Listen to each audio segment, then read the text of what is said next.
Shalom YouTube, it's your boy Micaiah, aka the Hawkeye Hebrew, coming at you with another video. And Bogey, if you're listening, you asked me for another Templar bow build, and I didn't forget about you. I've been working on it, and today we have the Magic Bowplar. So with no further ado, let's go ahead and look at the character sheet.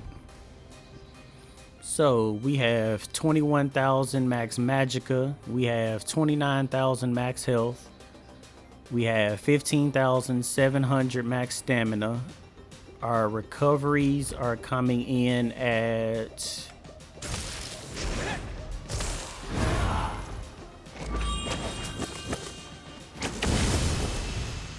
we have 2,700 mag recovery and 2,200 stam recovery, so amazing recovery.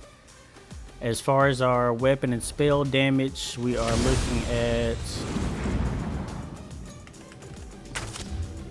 6k weapon and spell damage, so got really good weapon and spell damage. Our spell crit / weapon crit is only 21.9, but that's fine. We have 7,900 base pin plus minor fracture from Power of the Light, so you got about almost 11k pin, so we got some really nice pin. Our resistances are coming in at 26,024 on the front bar, and then on the back bar 29 and 27, so got some really good resistances. Our crit resistance is 1,700. I have 34 points in the magic, 30 in the health, using the smoke bear hunch food, and in battlegrounds I use the Jewels of Misrule. So those are the two foods we're using. We have the Atronach Mundus Stone. You could change this to something else if you like, because our recovery is absolutely insane. So you don't have to use this. You can swap this out. And then, as you can see, my character is a red guard, which is obviously the worst possible race you can have on a magic build. But I play Stamplar 95% of the time, and I didn't want to race change for one build. So the ideal races for this would be Breton for the best possible sustain, and High Elf and Dark Elf for best damage. And then if you even want to go Khajiit, you could do that too. So yeah, I didn't want to race change for one build. So yeah, I got the wrong race, but those are your optimal races. And with that, let's go ahead and look at the sets that I'm using. The first 5-piece set we are using is Oblivion's Foe, and let me see if I can show you what the damage looks like on this thing. Yeah, so it's doing some pretty decent damage on this set, pretty decent damage over time. And then the skill that we use to activate this set also has a damage over time component to it, so got some pretty decent dot pressure. But the 2 through 4 piece is nice as well. 2 lines of weapon and spell damage, a line of pin, and a line of crit. So overall, this is I would say a decent proc set, and it's craftable. You're definitely gonna get more damage out of like Way of Fire or other proc sets, but the fact that this is craftable makes it a little flexible, so I really end up enjoying this set. On the back bar, we're using Wretched Vitality. I needed the sustain on this build, especially with me having the wrong race. I feel like if I was a Breton, it probably wouldn't have been as bad, but originally I think I was trying Oblivion's Foe and War Maiden to crank my damage through the roof, and I hit really hard, but I couldn't sustain. My healing was bad. Like it just wasn't working out for me, so I ended up dropping War Maiden and going Wretched Vitality. You can see we have that in a Defending Ice Staff. You can switch that to Resto if you like. We got double dot poisons on here. And then as far as the body, we just have our Oblivion's Foe pieces and our Wretched Vitality pieces with the 1-piece trainee. And then as far as the weights, I have 1 heavy chest. We have 3 medium and 3 light, and then I would do impin or reinforce on the chest like I have, and then impin on everything else if possible. And I have a couple of tri-stat enchants on here. Everything else is max magicka. That may change depending on what race you are, so just keep that in mind. Then in my jewelry, we have Wretched Vitality neck infused with damage, Oblivion's Foe infused with damage, and then Marking infused with damage. And that is pretty much our sets. As far as the skills we're using, we have Aurora Javelin. This skill is probably one of the best single target stuns in the game.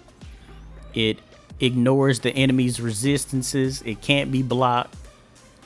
It has a 22-meter range, and depending on how far away you throw it, it deals up to a maximum of 40% extra damage. So this thing hits really hard. Radiant Oppression. This is one of the best executes in the game. No ifs, ands, buts, or maybes. We using Healing Contingency. This is a skill that I've been having a lot of fun with. It's really nice burst heal. Gives us a miniature heal over time, and then we're stacking the minor intellect and minor endurance on top of the wretched to get insane recoveries. And then the skill that we're using to proc our Oblivion's Foe is Magical Soul. And this skill deals a upfront burst of magic damage, deals a small damage over time effect, and then it affects the enemies with major breach. And then, oh yeah, by the way, we have 7,900 base pin. Yeah, I forgot all about that. So we got major breach and minor breach. So these two skills are giving you an extra 9k pin. But yeah, Magic Soul. Let me show you the damage on that.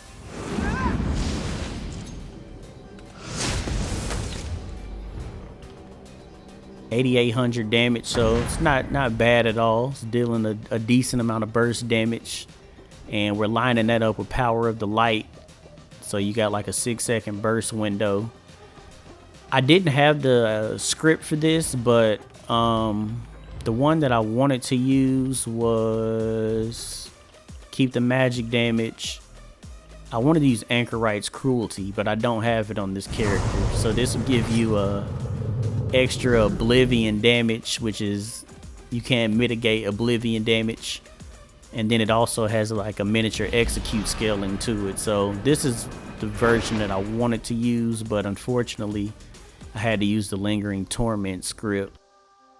And then I wouldn't use any other of these. Breach is probably the best choice here. So before I forget, let me go ahead and show y'all one more combo that I was using earlier on, and it's something that you can also try out. Is that, so I took off the Power of the Light skill and I was using Dark Flare, and with Dark Flare it increases your damage done with all class abilities. So your Spear, your Radiant Oppression, they will all hit 5% harder. And then it also applies Major Defile to the enemy that you hit and everybody around the enemy. So my original combo was something like this.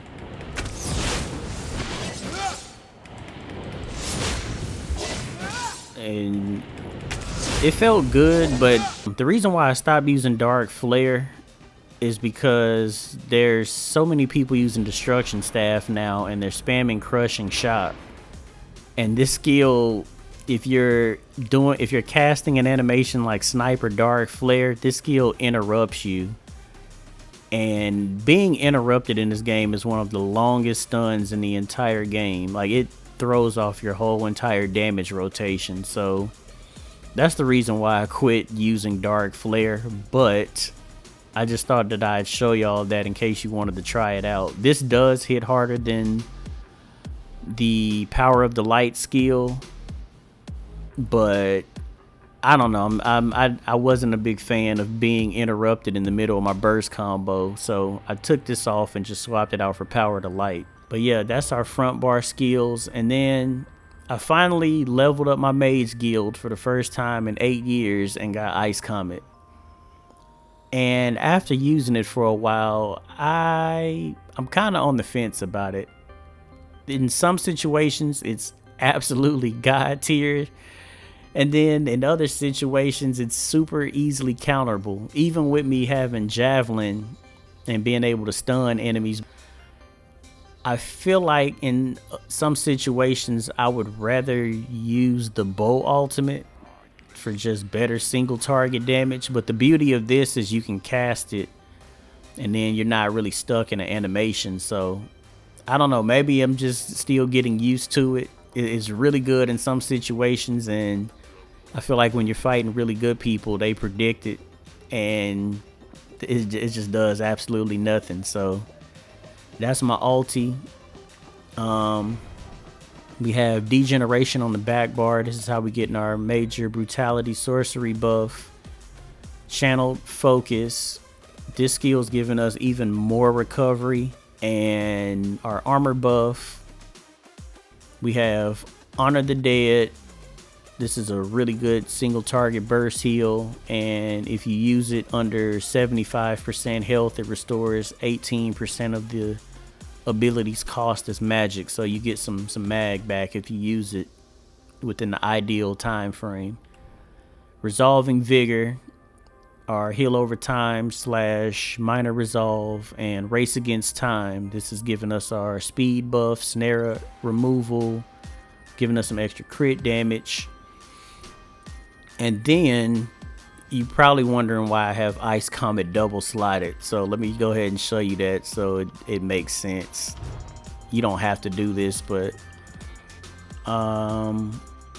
yeah, so under the Mage Guild skill line, you gain 2% max magicka for each skill slotted. So on the front bar, we got Ice Comet and Healing Contingency. So these two skills are giving us 4% extra magic on the front bar. And then on the back bar, I just had Degen. I don't know why I don't like my stats being uneven when I swap bars. So that's one of those weird things that I just do not like that. So I put Meteor back here as well to even out my mag pool. But you can put whatever alt back here, Undo Time or whatever you want to do on the back bar. That's totally up to you. But those are the skills. Champion points that I was using are Focus Mending, Master at Arms, Deadly Aim, and Ironclad. And in the red tree we had Bastion, Survival Instincts, Pain's Refuge, and Slippery. So yeah, that's the build. Hope you all enjoyed the gameplay. And I will catch you all in the next video. Peace.